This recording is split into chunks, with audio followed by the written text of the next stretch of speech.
does it mean to be mindful to you?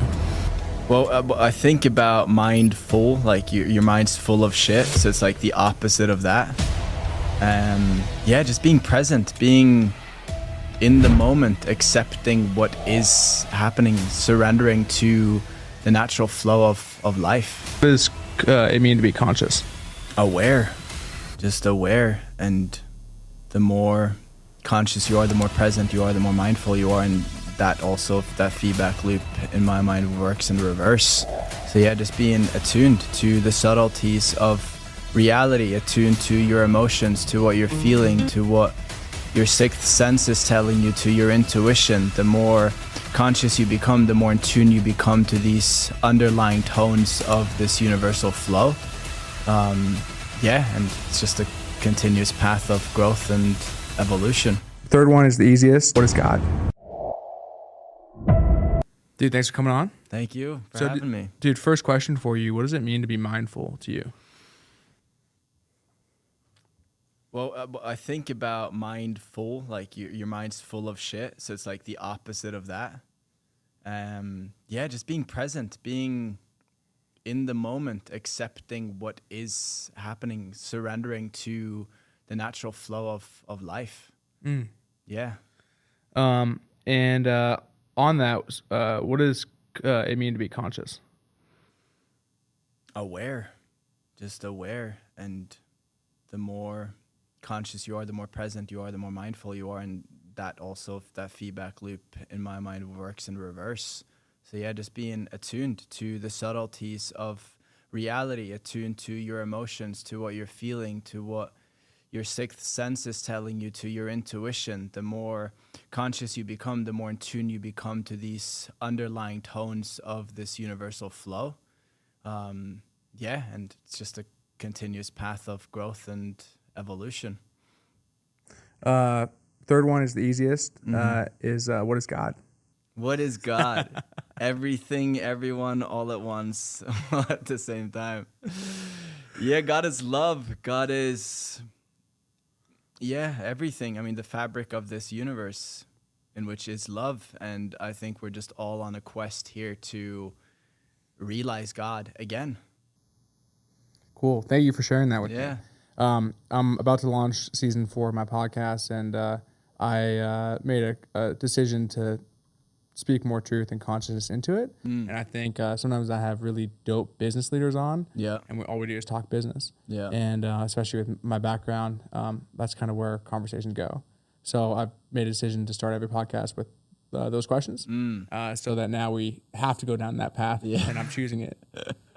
With that being said, you've got a business where you've worked on personal brands. That's kind of been like the aspect, but it seems like you've focused on people that are kind of more spiritual or conscious in some aspects. So talk to me a little bit about that. I want to understand from your perspective why. I mean, why is because I woke up and realized that the clients in the old agency that we were servicing, that we were blowing up and, adding 100,000, 2, 3, 4, growing to millions of followers and getting all this exposure, weren't really adding anything to, I guess, the collective. They weren't bringing like some positive, change and like self-empowerment. Yes, but like not to the extent that we need it today. It's still sort of the same paradigms of the hamster wheel, make a bunch of money, get this car, buy this house, just materialism in its essence. And it didn't feel right to be fueling that with my expertise and my business partner's expertise in marketing. And so things were kind of like we were low-key self-sabotaging the growth of the company because our hearts weren't in it. And so like for a year and a half, we kind of like our hearts were pulling ourselves away, but we were still kind of like holding on to this past, but it just ended up sort of falling apart. And at the end of it, we ended up giving away the company. It was my business partner who founded the company. So I was a co-owner, but he founded it. So he had the majority say, and he got offered $1 million for the company. And he was like, all right. And I'm like, bro, like $1 million would be fucking good for us. Like, let's go. And he's like, Thor, God's telling me to give away the company for free instead. And I'm like, at this point, he's been not working for like a year and a half because he's been going on and living with shamans, doing dietas, traveling to Peru, Mexico, all over the place, just on that quest. And so I trusted him. I was like, if that's what you are receiving, then that's what we're doing. And so he gave that away, and we essentially started from scratch end of last year, which was an experience and a half after, having pretty much everything automated for like 5 years. You're not doing certain tasks to then go back to doing everything again. Like, that's tough. But it was also, what needed to happen. Because again, we're building brands, we're helping these players reach the masses and expand their influence. Why? Okay, cool, money, great, we're making money, but like at a certain point, you realize that that's not where the true fulfillment is. And so, the pivot came in realizing that actually personal branding is one of the most powerful tools for this great awakening that we're experiencing, for waking up the masses. Most people are consuming not the news, not this stuff that's fed to them by the government. Still, a lot of people are, but especially the younger generations. Everybody's receiving their information and programming from social media, from YouTube, TikTok, Instagram, Facebook. So if we can reach them there, that's how we're going to have a true impact. And so the whole mission of the company now became to empower heart-centered individuals to reach their target customers and show up and speak their truth, and supporting them in doing that. Because as a conscious individual as well, there's so much resistance to social media because you're so aware and you're so tapped in, and then you have to sort of feel like you kind of got to put yourself in a box to work on this app and follow this algorithm, and you got all these people telling you got to post this many times a day and all of this stuff, and you just feel like you're shrinking. And so how can you show up as a conscious individual, a coach, a healer on social without dimming your light? And that became my internal battle. That's what I had to figure out. I was frustrated because if you go to my Instagram, I'll talk about everything from A to Z, from death diving to politics to personal branding to the idea that I'm kind of eating less meat and considering just being a fruitarian, and like everything that I'm experiencing, I'm talking about. And my whole life I've been doing everything that I can. I just love experiencing shit. And so, it's kind of reframing that. What is the new approach? Because the less boxes that we have to put ourselves in to function on social media, the more of our truth can come online. And that's what the world needs, just authentic human expression. So going back to what you said, which was you started with I woke up. Yeah. Yeah. What does that mean and what happened? What does that mean? That's such a good fucking question, man. What does it mean to wake up? I mean, you on this path of spirituality, you're going to have many awakenings, and you're just going to continue to peel back the layers of reality. My first awakening was actually on mycelium, which is the roots of the mushroom, in Ibiza on the north of the island, 2019. And it was a whole ceremony. I think we did 3 grams. And that experience alone was very profound because it was my first really experience of plant medicine in a safe container like that. And so I gained a lot. And when I came home, I noticed that I was moving slower. I was less rushing. I was driving slower. And I was like, wow, this is fascinating. And I like this version of Thor. Like, I feel so spacious. I'm not trying to run anywhere anymore. And so that was like my first little mini awakening, seeing or perceiving, mainly feeling a different way of reality, feeling a different experience. I mean, when you first fall in love, that's an awakening.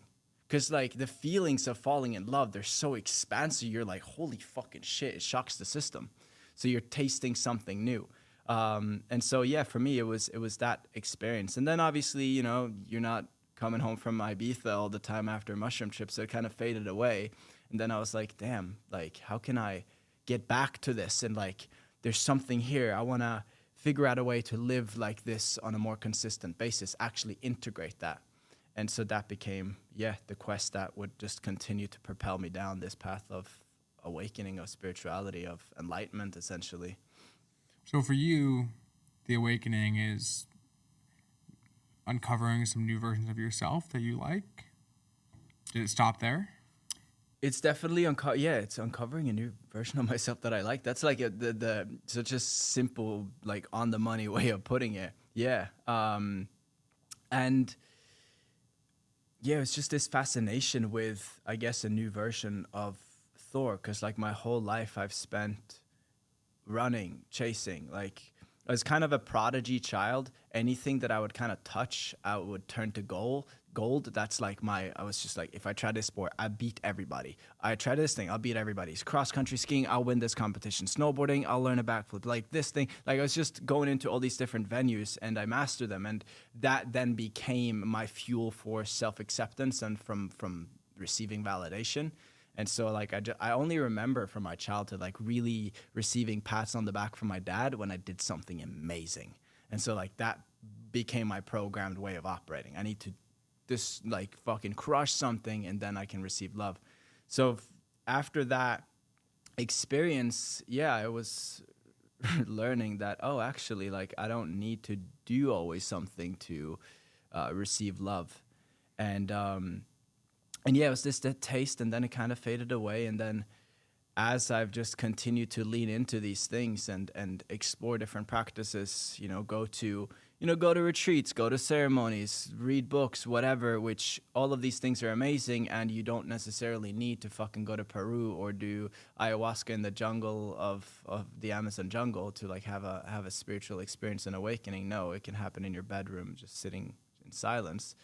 But yeah, just diving deeper into these experiences really and continuing to uncover, in essence, the distortions. Like an awakening, if I was to simply simplify what I perceive to be an awakening, is letting go of distortions, things that are holding you back from your authentic expression.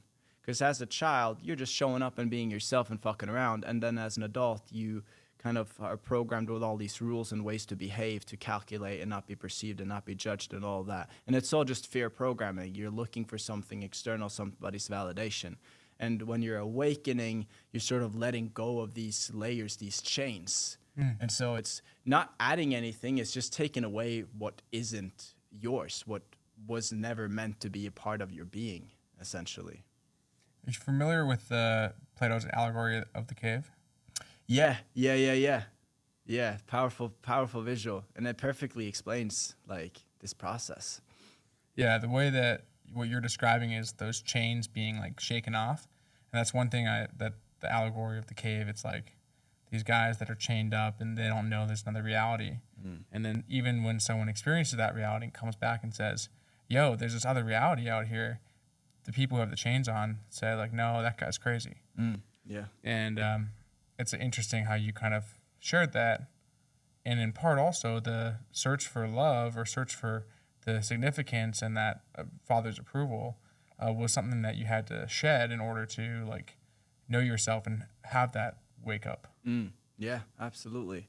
And now it's I seek that father's approval instead of my dad. Yeah. It's been an interesting journey, and there's still like even today, I've been postponing this for like a long while. A close friend of mine who I just recently met, but he's an NLP coach, and we did a value exchange between our agency services, and I was gonna receive one of his things. He calls them a breakthrough session. They're 8 hours long, and they just go into every single aspect of your mind, and like through me sharing stories, he identifies all the limiting beliefs and all the shit that I believe that's holding me back. And the core 3 limiting beliefs that I've been holding on to for the longest time is nothing that I ever do is enough, nobody sees me, and I'm a burden to people.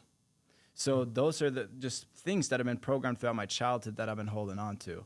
And going through this whole process, I've been sort of learning to release them and let them go. And so and even coming here, like I'm coming straight out of that. So I'm like in a very raw state with just a lot of shit. Like I was feeling kind of sad in the Uber ride, just like, just my shit surfacing. But this is the beauty of it. All of this shit has to come online and come to the surface for you to then release it and let it go. And so it's just this never ending, what it feels like. I think there is some end to it, because enlightenment would be essentially the end of our human suffering. But it's just this, consistent quest and journey of uncovering your own distortions and then letting them go. Yeah, interesting. Do you think that it was necessary for you to have a plant medicine experience in order to have that? Ooh, I think for me, yeah. because I was very like stuck in my mind. I was a dickhead. Like I used to bully people, and that would be my way of like asserting dominance and control and keeping control. And I don't know that I would have ended up in this world. Even meditation, I was like judging it. Oh, you're meditating? Like that's so ridiculous. And when I first tried it myself, I could maybe concentrate for like 2 minutes, and I was like, dude, I gotta get out of this meditation. Like it's too much. But yeah, like with the plant medicine journey, you're kind of just like forced to look at your shit, and there's no way to run. There's nowhere to hide. And so I think for me that was needed. And when you say you're a bully, what was that about? Like not the bully that you see in maybe movies and shit. Like but soft bullying. You weren't picking kids up by their by their trousers. Yeah, fucking. Kind of just like soft. Like I've always loved jokes. I've always been good with my words, and like just like. Yeah, so just using banter to kind of like somewhat mask offensive call-outs to people in like, it's just banter, bro. Like, I'm just playing. But then they're hurt, and I'll use that to sort of manipulate them. Why did I do that? Well, because it was a safety mechanism. Because before that, I would get bullied a little bit here and there from like random friends groups. And I was like, fuck this shit. This sucks. Like, I don't want to be bullied. How do I become the bully. Yeah. And so I did everything I could to like just, switch my friend circle, and then started bullying, soft bullying. Did you just come out of that session, like literally just before this? Is that what you were saying? Yeah, like 3 hours ago. Yeah. Okay, yeah. So you were just sharing and going deep, and then now you're here. Yeah. Yeah, just letting fucking all this shit go, man. It's, I'm finding myself, really transitioning from, I guess, it's like a chapter, a brand new chapter beginning. Because I've had this last year, this last 6 months especially, but this last year has kind of been coming into my purpose, the core of my purpose. All right, we gave away the company. That was fucking like so much bullshit, back to financial struggle, stress, fucking not being able to pay bills, lawsuits. Like it was a struggle. And from there, going through hell, it's like, fuck, I can go through hell and I'm still alive. Like I'm good. Fuck. All right, I've gone to court and they didn't try to kill me. I was just speaking with some other human beings. Like court isn't that bad. Oh, you get a fucking invoice or whatever. Like it wasn't as bad as I imagined it. So going through all those experiences really helped me realize my power in a sense.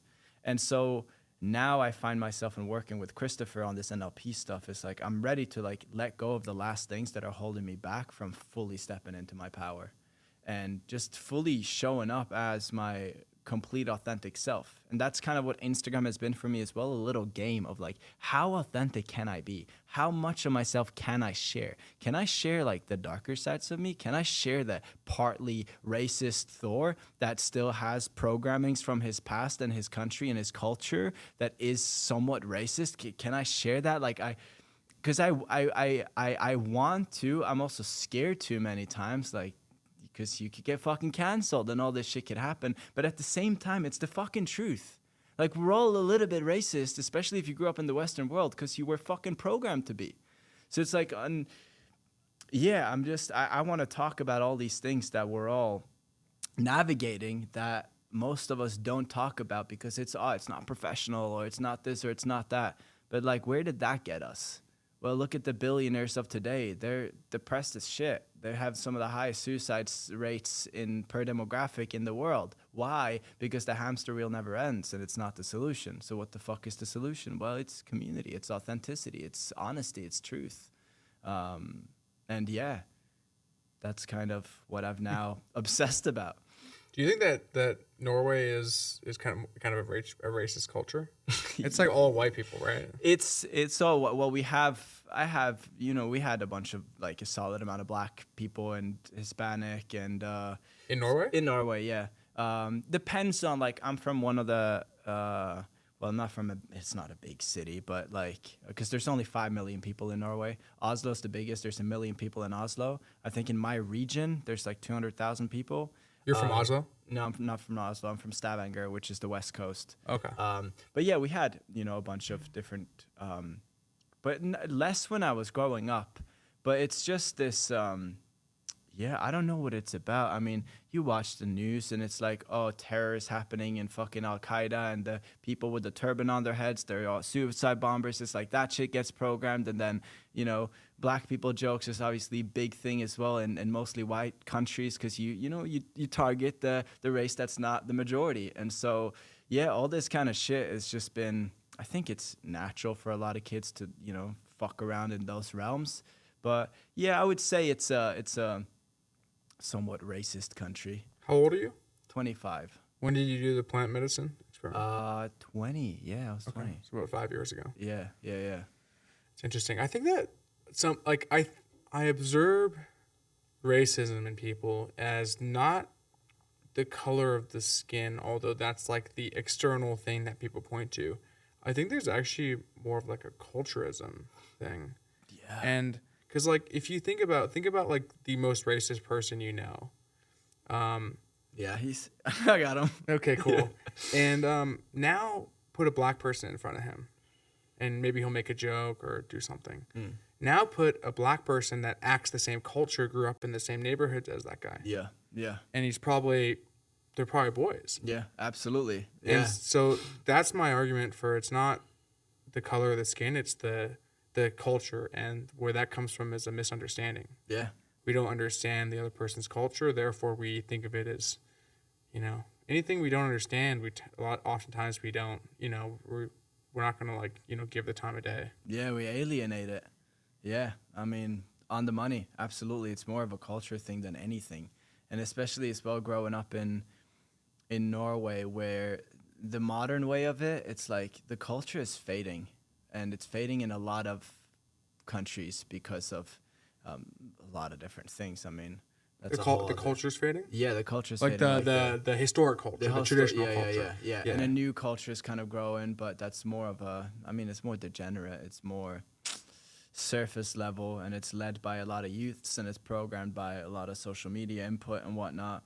And so, yeah, it's a funny time to be alive.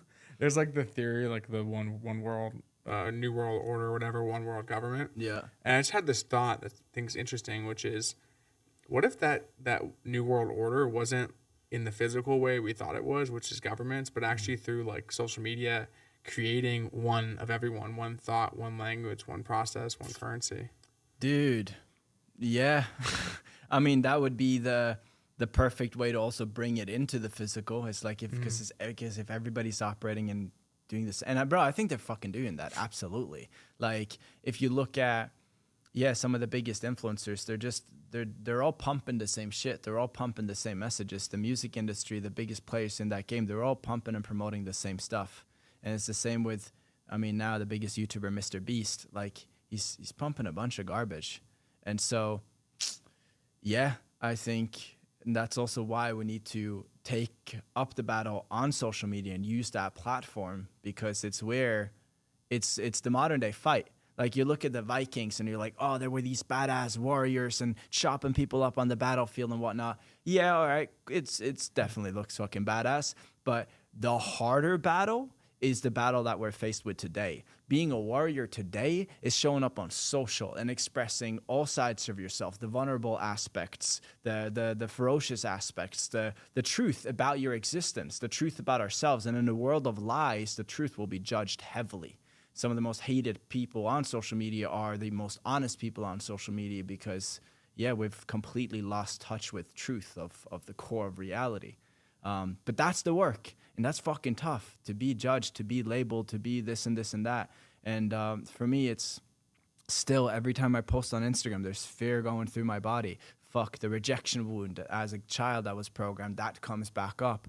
Like, okay, shit, we're really doing this thing. Like, maybe we get canceled. I don't know, but we just have to do it. And I believe there's a lot of people out there that feel this calling to use social media, but just something's blocking them from doing it. And I think one of those things is just not knowing how to use it. How do you use it as a conscious individual? And yeah, number two, I mean, it's fucking uncomfortable. And so it's easy to bypass. Oh, no, it's not for me. I'm not meant to use it. But still, you're on Instagram scrolling. So like you are using it. You're just consuming instead of creating. And you should be on the creator end. So what does that look like then? How do you advise people to use social media as a conscious creator? Number one, get really clear on what you're trying to express. And like, this is the shit that you will talk with your friends about. And just like, you just can't stop researching it. You can't stop yapping about it. You're just like fascinated with this thing. That's probably what you should be sharing on social. And so that's step number one. Step number two, I mean, a lot of the people that I work with that want to share on social media have practices. They're healers, they're coaches, they're breathwork facilitators or some other facilitators hosting retreats. Like, they're doing the work in the physical. They're serving people to some capacity, and they want to scale that. They know they have the ability to reach more people, share this medicine with more people. And so social media then becomes that game. And really, really at the core of it is just throw all the marketing things out of the window. Yes, there's a strategy to it for sure. There's 20% strategy, 80% of it is just you showing up authentically expressing yourself. So the best place to start is look at some random template or some random video format that you think you resonate with, and just use that, copy that, and start making videos in that same format and just share and just talk and express. And then through that, you're going to receive feedback. But some of the fastest growing pages on Instagram today, don't you do any editing or minimal editing, subtitles on the video, but it's not fancy or flashy. There's minimal B-roll. It's just super, super raw, and authentic shares about their own human expression, about what they're navigating, about what they're experiencing, what they're feeling, what they're thinking about. Because in a world of so much distortion and noise and bullshit and lies, like, when you show up then in this world and just be completely honest about what you're navigating as a human, like, yeah, I was feeling sadness in the Uber today. Oh, Thor feels sad? Yeah, I feel fucking sad sometimes, and everybody does. And it's like, that's the shit that make people connect with you as an individual. And especially now, that's what people want to see, because it's so rare to find on social media, because it's a very difficult thing to do as well, to show up in that way. But those who have the balls to do it, they reap massive rewards, massive growth opportunities, and you're spreading a really fucking good impact, because when people see you authentically expressing yourself, that in of itself is healing the world. That's the medicine people need to see. So being authentic, and also not just in the communication, but also in like the style and the editing. Like, we don't need to have all these flashy little graphics or like the $sign ding pop up. Like, maybe we just strip it down and have simple thing, maybe simple editing and simple captions. Because that feels honest. Like, if you're going overboard with the editing, like, a part of my unconscious is going to perceive you to be overcompensating for a lack of value. Like, why are you going so above and beyond with the glitter and glam? Like, is your product kind of shitty? Like, what's going on here? Why can't you just be like raw and to the point about it? And so, yeah. And like, there's an amazing book on this called Breakthrough Advertising by Eugene Schwartz. That's like one of the best marketing books I've ever read. And it talks about the 5 stages of market sophistication. And in any market, the consumer is going to go through stages of their awareness increasing, which is going to make it more difficult to sell. In the beginning, it's like a brand new product, so you have to explain to them why this product even matters and why you should buy it. And then once people know they should buy it, then the competitors come in and it's like, all right, how can we make it better? And then stage number 3 is more of making it better, but also making it simple to understand, demonstrating the product, showcasing the product. Stage 4 is called glitter and glam. So it's like all the flash, all the colors, the confetti, the emojis, all the things to like grab attention. Stage 5 is the last stage, and that's storytelling. Literally full circle, coming back to the basics, just telling story. And if you look at, for example, a butter, like if you're trying to market your butter, you're not going to market your butter based on, well, you could actually market your butter based on specs today, because if it's not seed oils in it, then people are probably going to be like, oh, I want this butter. But generally speaking, if you're going to market butter, you're going to tell a story. Like, I saw a butter commercial back home, and it was like the Norwegian mountains, this nice tiny little cottage, and they're, you know, making the butter manually with their hands, and you got the cows in the background, and it gives me this feeling of nationalism. Like, oh, when I'm consuming this butter, I'm connecting with the Norwegian mountains. Oh, wow, yeah, I want to buy that butter. So it's more of an emotional sell through storytelling.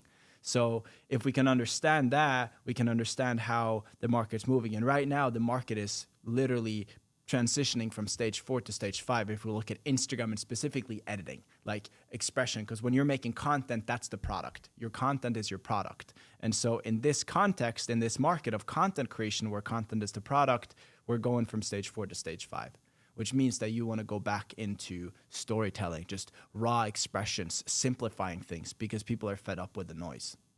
Yeah, and during COVID, everyone started becoming this content creator, right? Like pre-COVID, it was like, your content creator, it was kind of cool, but also kind of weird at the same time. Yeah. Like some people who were like at the top of content creation, influencer thing, was like, it was cool. But if you were in that middle ground of like making content, but you hadn't blown up yet, you were kind of a little weird. Yeah. Like why are you making content? Yeah. And now it's like everyone, like literally everyone has just accepted, oh, I'm building a personal brand, I'm making videos. So we've gone, I like the analogy of referencing the five stages of market sophistication, and we are in level 5. Yeah. And do you see social media going back to some level of like the cycle resetting in somewhere where people give up and it kind of goes back? Yeah, I think it always kind of like circles like that. So what we're also seeing, because like what you're saying is interesting, because like after COVID, it went from stage 3 to stage 4. Like you saw these mad edits, like over editing, and it's just like, holy and that was shit. cool. Yeah. For a period of time. Yeah, right? Exactly. And that was the thing you had to do, like aggressive subtitles, all the colors. That's what Alex Ramosi adopted. Like, so everybody, Gary V, mad editing. And now we're kind of stage 5 and stage 1, because you're seeing with the transition into stage 5, it's like authentic, raw, honest expressions. And now that is the new standard, honest, raw, authentic expression. And so we're going to build on that again through the stages. And so I'm experimenting with a little bit more editing on my content right now instead of it being super raw, because I noticed that that's actually getting engagement, because my audience is now built on this foundation of raw expression. And so exploring and experimenting, but at the core of it, to just simplify it for anyone watching, like less is more right now. What do you think about boosting, like doing, you had a business that did follower growth? Like, what do you think about doing like follower growth campaigns and boosting and doing like fake engagement to pad the numbers, right? Like for a period of time, this was very common. Yeah. People still do it because not everyone can tell whether it's padded or not. So talk me through your thought process around that. We've had so many clients come to us in our agency, like with ruined Instagram pages, with horrible engagement rates because they joined this giveaway or they bought like this many fake followers. And so the way the algorithm works, it's going to look at the percentage of people that engage. If you get fake followers, your percentage of people that engage is going to lower because the fake ones are not going to engage. So you're killing your organic opportunity for growth. And that's a deep rabbit hole. Like the more you do it, the more you have to do it. So you can't stop. If you've been faking your engagement for like a year or two, you can't stop. And the only way to really stop would be to maybe fucking go through, and there's tools that could delete all those fake followers for you. It would kill your engagement rate, so you would have to take a hit for a while, but then grow the page with influencer marketing, which was pretty much the only way that I know of to repair a dead or shadow banned Instagram account. And influencer marketing is the other growth strategy compared to organic growth on Instagram. You could have your reels go viral, but if your page is shadow banned or it's not reaching organic people, you need new, fresh followers. That you do through influencer marketing, basically shout outs. And so that's what we would do for our clients. We would promote them on our pages. We've been building a network with these theme pages for almost a decade. So we have some of the best rates and prices in the market. We'd promote them on our network, and then that would get them targeted followers that actually cared. Now their engagement percentage increasing. They've gotten positive momentum. The algorithm goes, oh, new people are checking out this account. It must be a good account then. Let's give it some boosts. And then now you're kind of tapping back into the organic game. And organic growth on Instagram is ridiculous these days. It's never been this easy in my experience, and it's never been this rewarding because new accounts are favored like crazy as well. And so it's an interesting time to be around observing this, because I've seen everything from power likes to DM groups to all the different things back on Telegram, like 2018, 2017. Like there's all these different strategies that we were doing. But now organic and shout outs is like the two only ways that I recommend. I think the idea behind the fake stuff is the self-fulfilling prophecy. Yeah. Where if I create the appearance, now I'll be able to like be in the rooms with the high-level people that have the real following, and then it'll create that. Yeah. But I think the real problem with that, it's like someone who, let's call it like a trust fund baby. They inherit like $100 million. Like they may keep it, but they're not as likely to keep it as someone who earned the $100 million. Mm-hmm. And so with that, lottery is a great example of that. So what I think is like that person didn't go through the work to develop what is good content to be able to figure out what that looks like. Yeah. So even if you're doing influencer marketing, like it sounds great in theory, but if you're not able to capitalize on it because you don't know how to make content, then you're not going to continue to grow. Yeah, absolutely. And that's that was the first issue we ran into with clients like 6-7 years ago. It's like, fuck, our clients' content suck. So like this is not actually getting them results, which is where we were like, oh, let's now do the content for our clients as well and add that as a package. But yeah, at the core of it is content, and being able to master that is yeah, I mean, it's just basic business. Like you could try to inflate your product, but if you don't have a quality product at the core, like in time, the cards will fall down. The pyramid will fall. I don't know many people that are big influencers that worked with someone else to make their content. I'm going to use Alex Hormozi as an exception because he was like kind of really good timing with kind of where post-COVID thing, and he kind of came in with a really strong experience from business that he could speak to that people really trusted because he does have a lot of knowledge. But with the exception of him, because he had editors and stuff like if you look at most influencers, like I can't really think of many that don't make their own content. Yeah, or at least started making their own content and now have a production team. Yeah. Yeah. So I think that's something for like with anything in business. If someone hands you a business, you might not succeed with it. And I just think like, having worked with thousands of clients in social media and marketing, it's like, my experience, I'm starting to see a different perspective of it. Yeah. Where if you actually want to grow, and people don't want fake, they don't want the social proof number anymore. Yeah. They used to want that. Yeah. They want like real followers. Yeah. They want like people who are going to engage with their stuff. Yeah. I mean, the biggest flex now is not actually the number because everybody's like seeing that be faked and people know that. The big flex now is like actually getting likes and comments on your content. Right. People actually caring and commenting and giving a shit. Yeah. So for someone who has gone through that and maybe they burned their account, like they could just stop all the fake stuff and make content and have it go well, or are they kind of like out of luck and they just got to create a new page? Number one, I would do two things. I would create a new page and just see how that goes because new accounts are favored like crazy. It doesn't take much energy to create a new account, and you just post the same content on that new account anyway. So like it's a win-win. And the way to repair the old account would be with either phenomenal content that's just like, holy shit, this is insanely viral, or quality content, yes, and influencer marketing. Just bringing new eyeballs to the page, exactly. The page grow. Yeah. Got it. What do you think about that strategy of like mass distribution of content. So you take a podcast and then you chop it up and then you have 100 accounts repost that same video. It's like the Tate style, or like the Iman Gadzhi style, people call it. I mean, it is something that I'm exploring and experimenting with myself and also with clients in our company. And you have to have a certain finesse to the way you communicate on a podcast to be able to effectively do that. Because if you're more of a long form person and you're going to spend 10 minutes to make a point, then it becomes very difficult to turn that into something tangible on Instagram.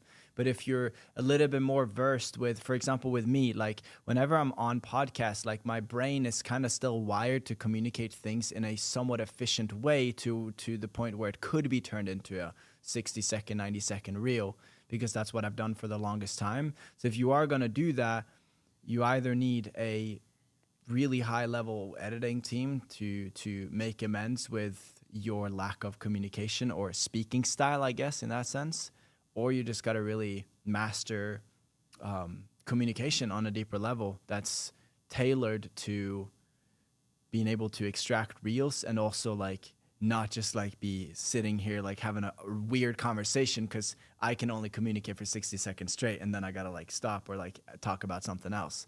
So it's this kind of dance between those two worlds. But if you can master that, yeah, it's a very efficient strategy for production. Someone I think is really good at that is Ty Lopez. Yeah. And he's got his talking points, but he can like jukebox them, or he can take one and then like put like a little different idea. It's like, you know, he's like, heavy is the head that wears the crown. And he has like his little saying, I read a book a day, and he like merges them together. Yeah. So I think like if you could line up on one, like drop out a piece of paper, right, on one side, put like these like lessons or things that you think are valuable for people to learn. Yeah. And then on the other side, it's like some form of personal story. Yes. And then bridge them. Boom.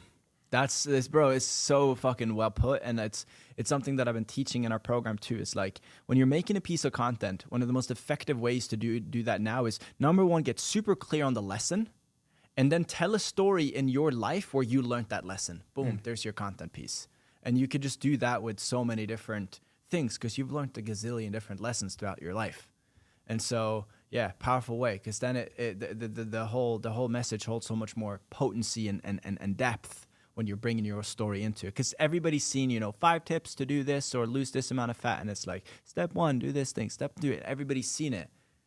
What have we not seen? Well, we haven't seen your story, your unique way of doing this thing, and that's a lot more interesting in the world we live in today.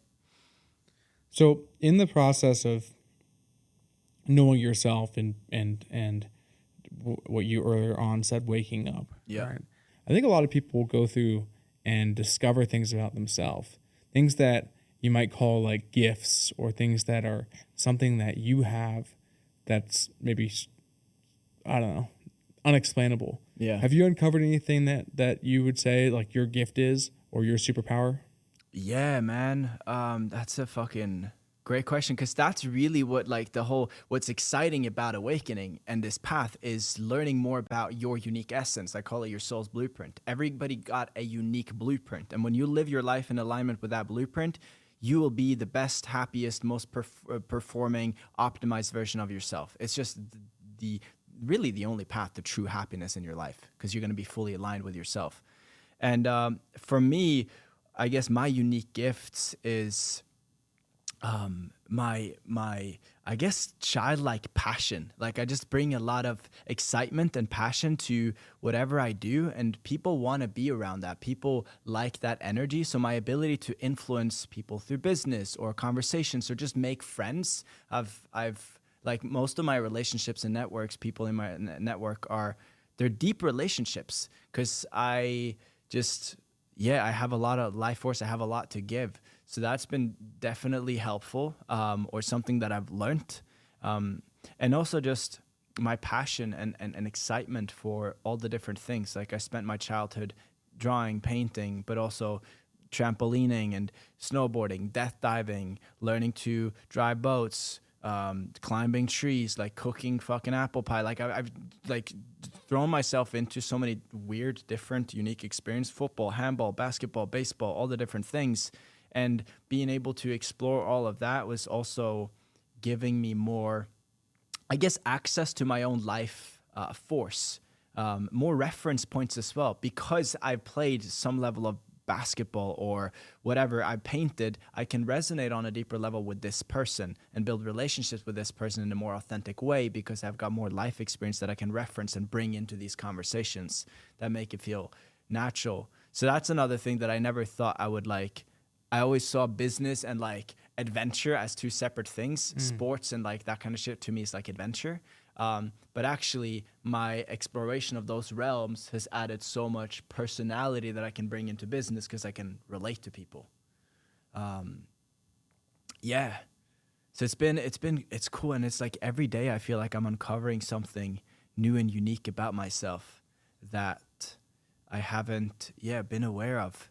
And like another thing too is just I've always loved to talk. I've always loved to share and teach and express and lead, essentially. I got 2 younger brothers, so like leading has always been my natural way, and I'd always lead my friends and would do this and this and that.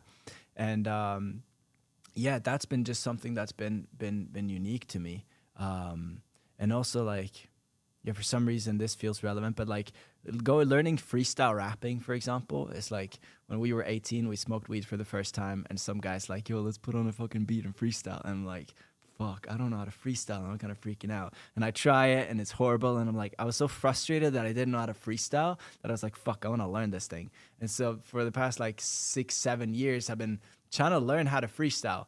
And now I'm decent at freestyling, pop on a beat, and I could spit some shit and keep a flow. But that's helped me massively in content creation and public speaking and conversations. It's like I trust my brain to find the words, so I don't really think too much about what I'm saying. I'm just kind of like letting it riff. So I don't know if that's a unique gift. I feel like we're all musicians on some core level. But yeah, it's fun. It's fun uncovering these things because it really helps you understand your uniqueness. And I mean, you have human design, astrology, gene keys, like all of these tools that could help you uncover this as well, which I highly recommend people look into. If you're curious or confused about who you are or how you should show up in the world, fucking get your gene keys read, or your astrology, or your human design, or some shit. Like pay $100, $200 to somebody to give you a reading, and you're gonna learn a fucking lot. It's cool, man. Very, very interesting. And I think that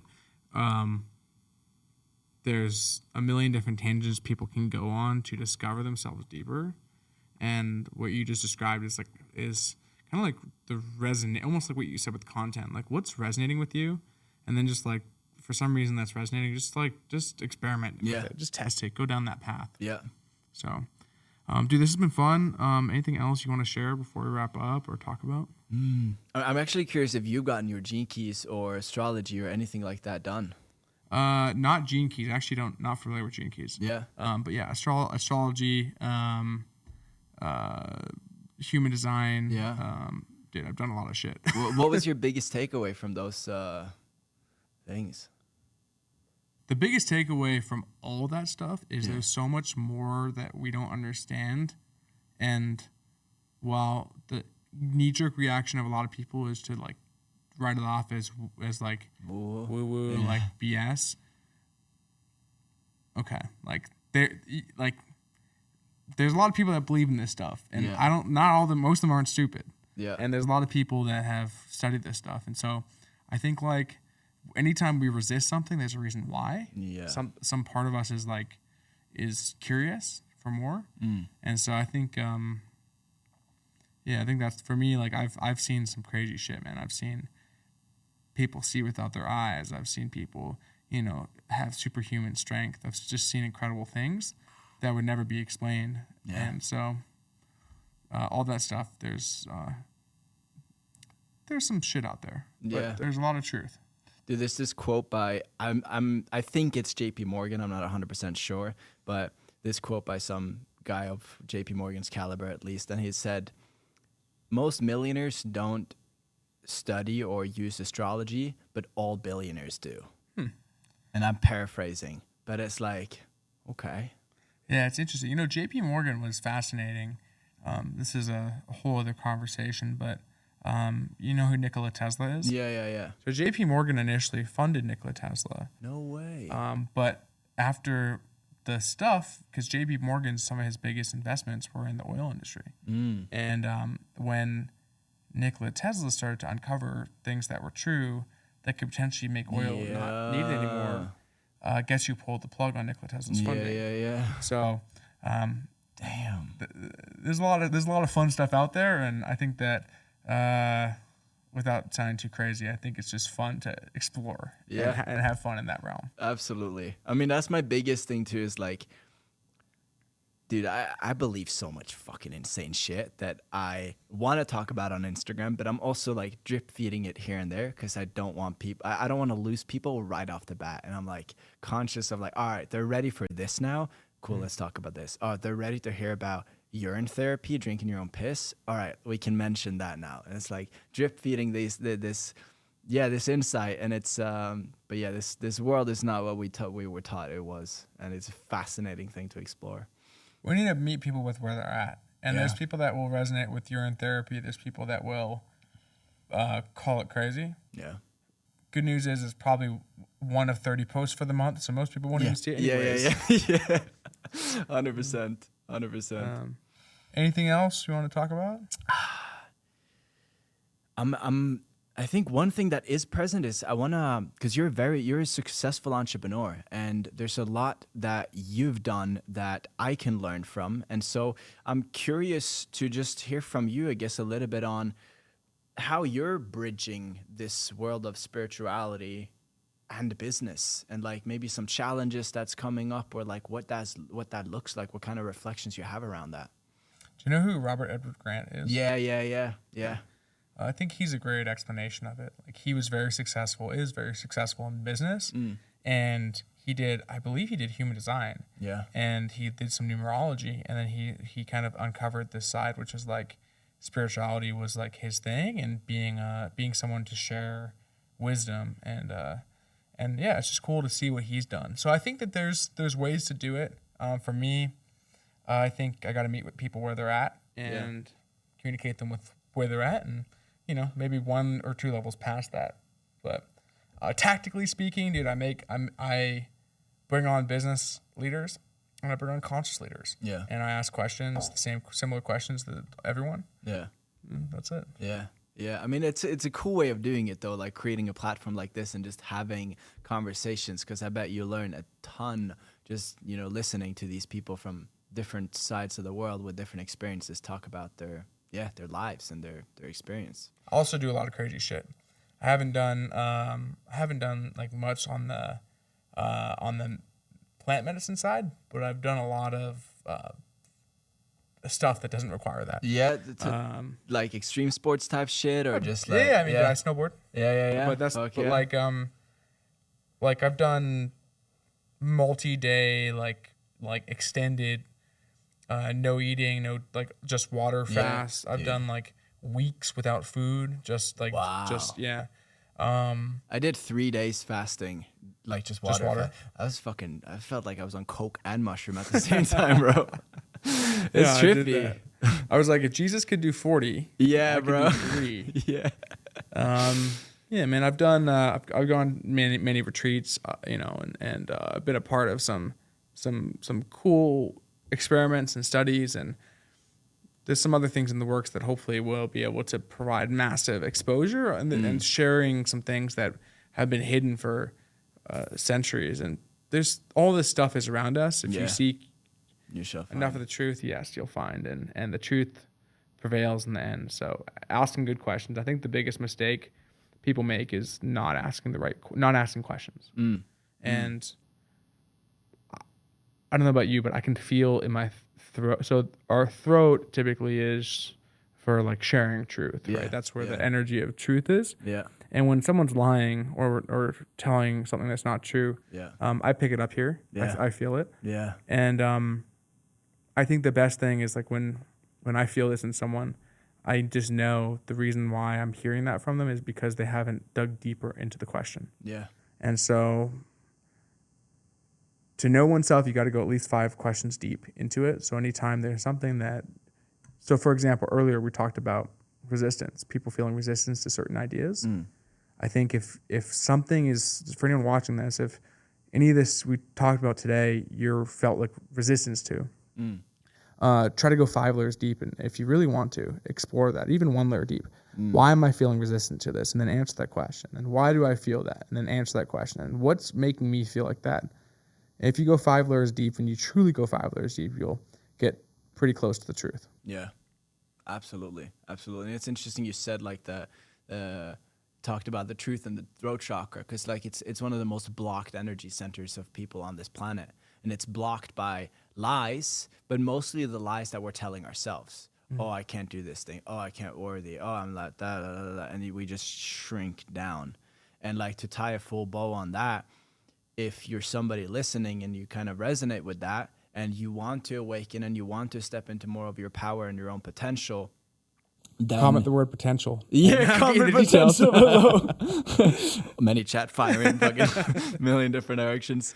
That was fucking great. What was I gonna say? I was gonna say like, yeah, plant medicine could be a pathway, but like just fuck around and try things. Like, what have you not done since you were a kid that you loved to do as a kid? And like, do you want to do that? Oh yeah, go take a fucking pottery class, or like go paint, or rent a snowboard and go fuck around in the slopes. Like, that's the kind of shit that activate you. Plant medicine can reveal who you are, but like it's in the experience of these kinds of just human things that we really connect with ourselves and that we allow that life force to come online. Because it's all there, it's just waiting for you to activate it. When I come home from snowboarding, bro, I feel like I can fucking conquer a mountain because I just conquered the mountain. Like, put me on any podcast, put me on any stage, I will dominate that stage post snowboarding.